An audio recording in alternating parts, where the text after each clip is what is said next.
Hello, my name is Jacob Van Ash. My name is Ian Walker. My name is John Watson. We're all students from the University of Detroit University studying computer science. Today we're going to talk about our Battleship project from a database systems and programming perspective.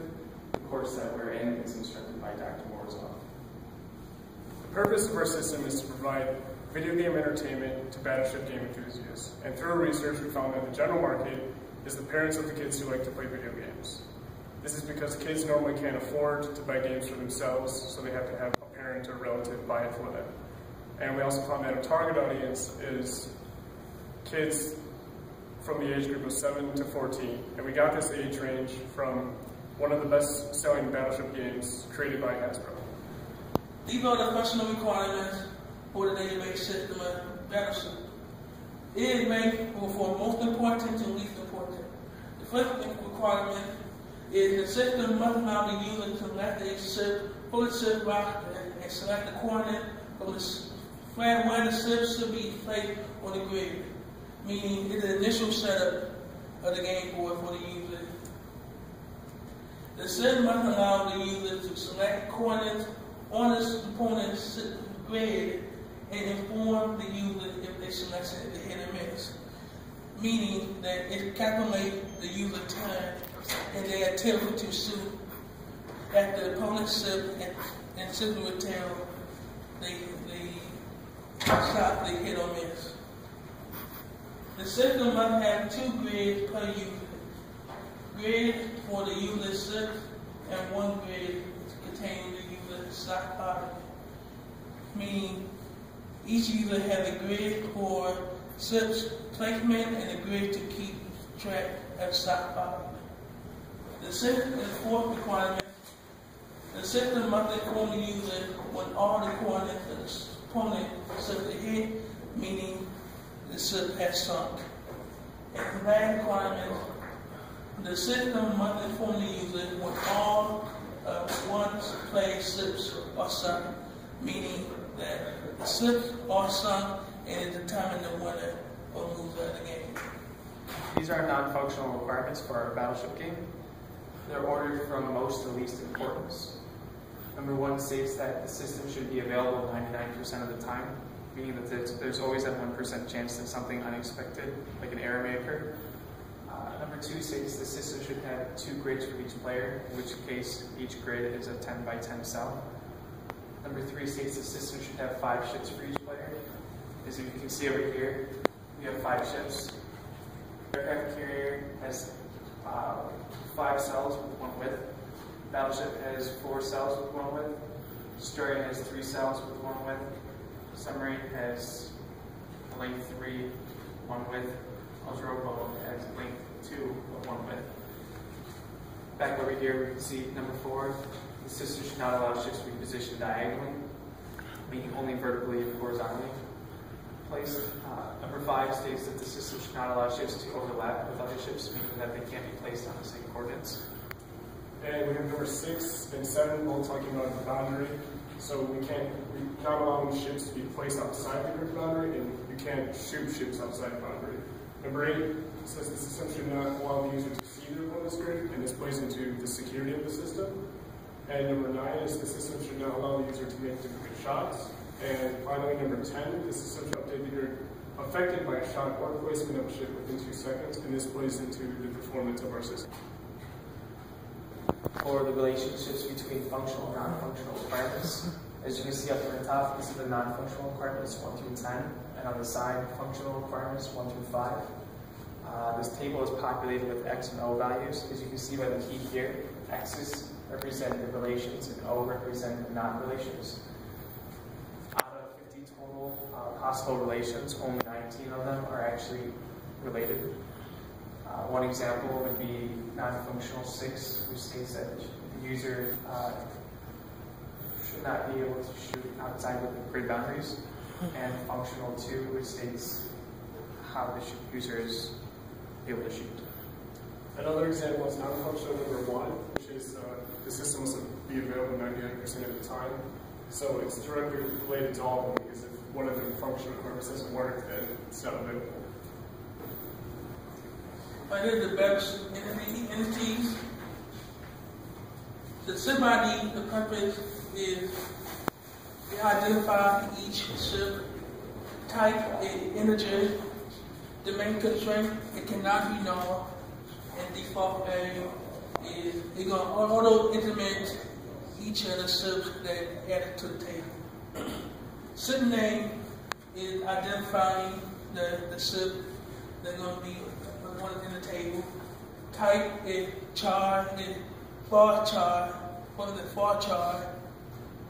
The main constraint is limited between the names, such as patrol boat, battleship, aircraft carrier, and then no default value is the name. SIP length is public, the length of the size of SIPs. Type is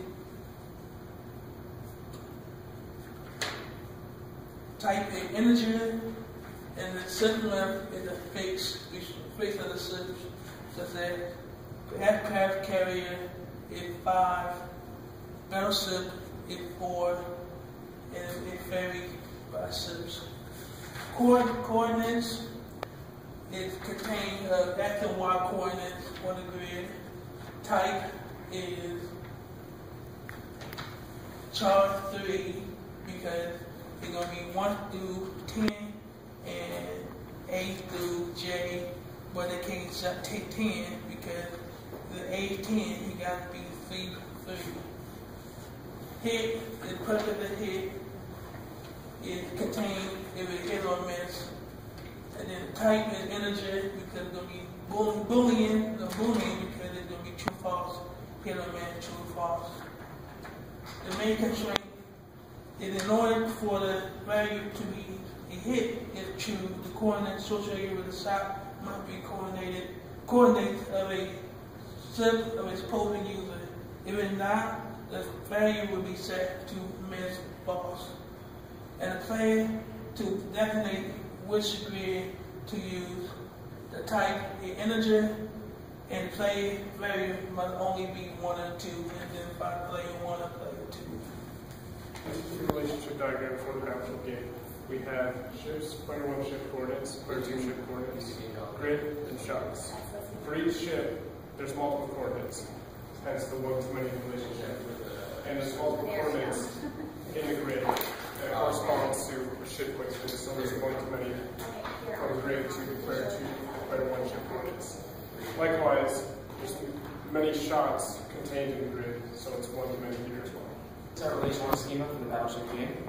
We have 5 tables: ships, player 1 ship coordinates, player 2 ship coordinates, grid, and shots. Within ships contains one primary key, ship ID, which identifies ship name and ship length.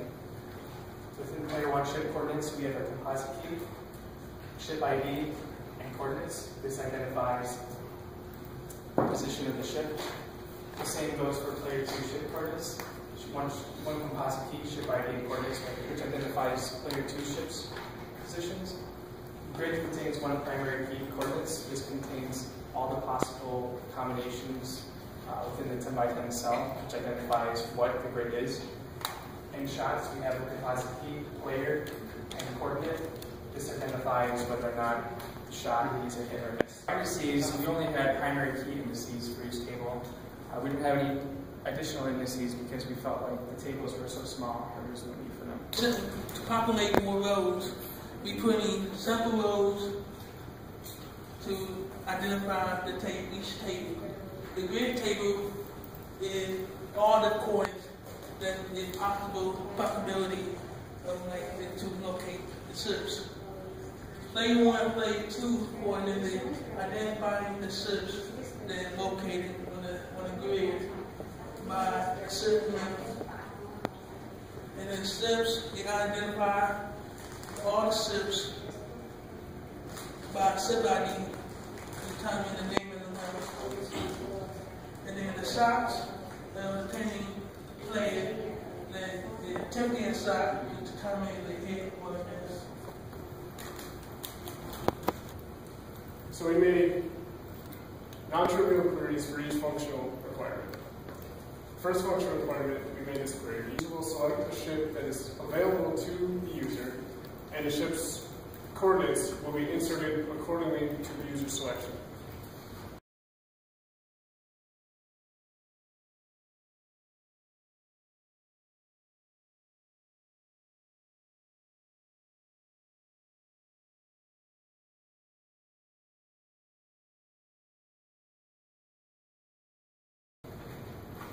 For functional requirement number 2, we made this query. The user will attempt to hit an opponent ship.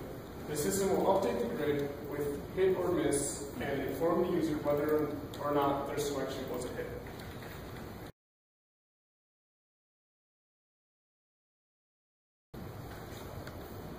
For functional requirement number 3, we made this query. Retrieve both grids with populated ship positions for the specified player.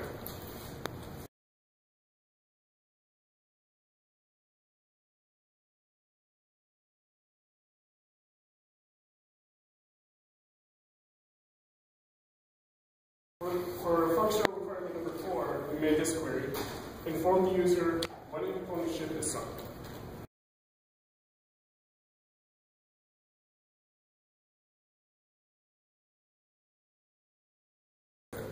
And for functional requirement number 5, we have this query. Inform the user when all one player's ships are sunk. This concludes our presentation. Any questions?